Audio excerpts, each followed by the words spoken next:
Bueno, así como en mayo se dice que mujeres hay muchas, pero madres solo hay una, también las bacterias tienen un dicho parecido, ¿no? Toxinas, hay muchas, endotoxinas solo hay una. Exotoxinas, hay muchas, pero la endotoxina es solo una. Y vamos a mirar, porque este término a veces se le confunde, le causa confusión a los estudiantes, vamos a encontrar cuál es esa diferencia que tenemos. Entonces, aquí hay una tabla sacada también del libro de Murray, un libro de texto pregrado. Es un libro de microbiología no muy avanzado, pero tampoco pues tan básico. Y fíjense ustedes las toxinas bacterianas, ¿ven? Ahí hay varios géneros. Miren, algo interesante, ¿no? Hay bacterias que se especializan en este mecanismo de virulencia, ¿no? En producir toxinas. De hecho, algunas entidades infecciosas clásicas, piensa en la difteria, piensa, a ver, en el tétanos, piensa en el cólera, son esencialmente la manifestación sindrómica clínica de la acción de una toxina. Hay varios tipos de toxinas, pero hay una clase, eh, una clásica toxina o familia de toxinas que son las familias AB.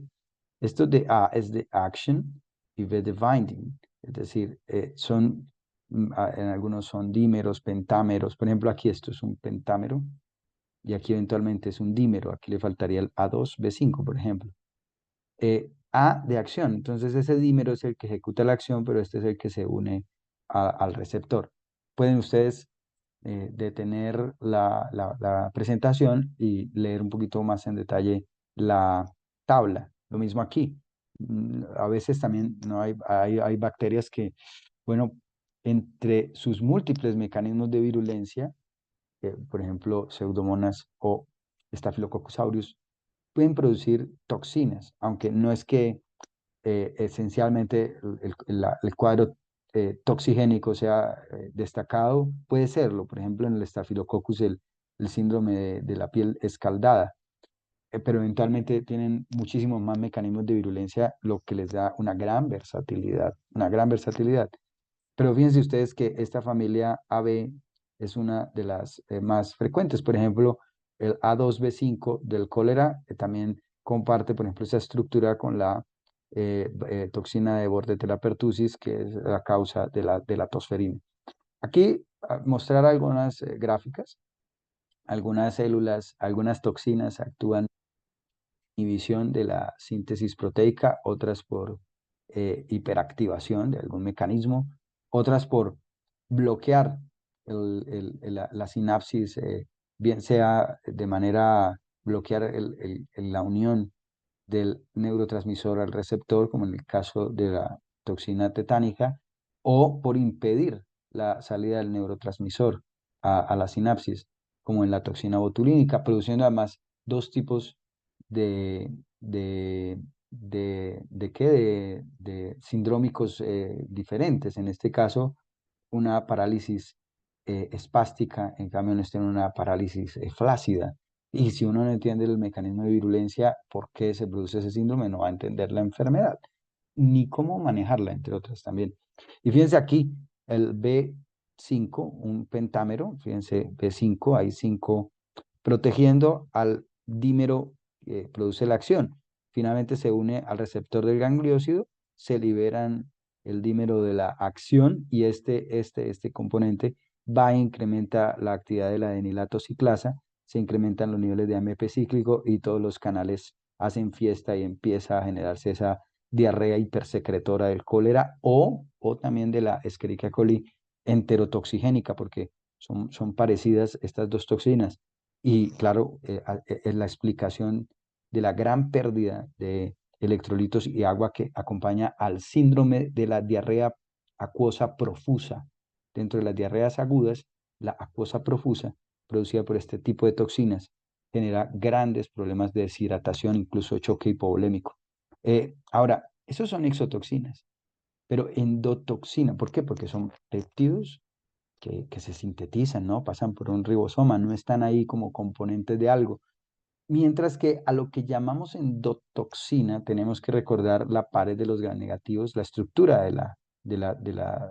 la estructura externa de los gram negativos, la membrana interna, la membrana externa y en la mitad la pared. Aquí está un poco gruesa, incluso y eso que yo edité esto pero bueno, fue una gráfica que encontré. El componente, esta bicapa externa tiene algunas particularidades. Fíjense, aquí está esquematizado, que es, tiene esto que es un lípido especial, ¿cierto? Este lípido con este azúcar, un disacárido, con estos lípidos, a esto le llamamos el lípido A. Luego viene el core y finalmente aquí todo este penacho de longitud variable, lo que llamamos el antígeno o antígeno somático, eh, que básicamente es un olisacárido que tiene repeticiones básicamente de un azúcar y ojo, tiene variación antigénica, entonces esto sirve para con sueros, con anticuerpos, clasificar muchos gram negativos. Entonces ustedes por eso recuerdan la cepa O1 o la O139 o la O7 o lo que sea. Bueno, nos estamos refiriendo a este antígeno. Cuando nos hablamos del antígeno H, estamos hablando del antígeno, por ejemplo, el antígeno flagelar. Pero, ¿qué es la endotoxina? La endotoxina es esto, el lípido A.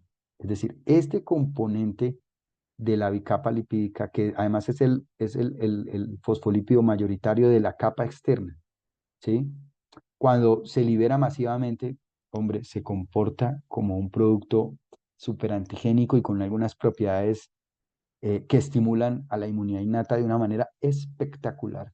Aquí lo mismo, básicamente, ustedes pueden aquí parar, de pronto el contraste de la gráfica les sirve un poco para entender mejor el concepto, pero hablamos de esto. Esto es la endotoxina.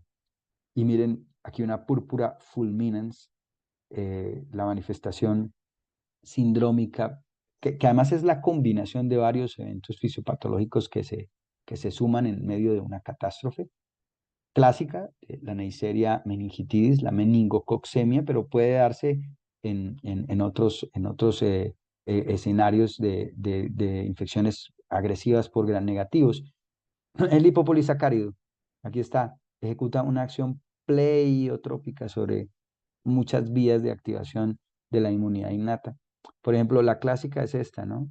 La activación de macrófagos, liberación de interleuquina 1, factor de necrosis tumoral y toda la cascada de eventos, pero no es el único fenómeno.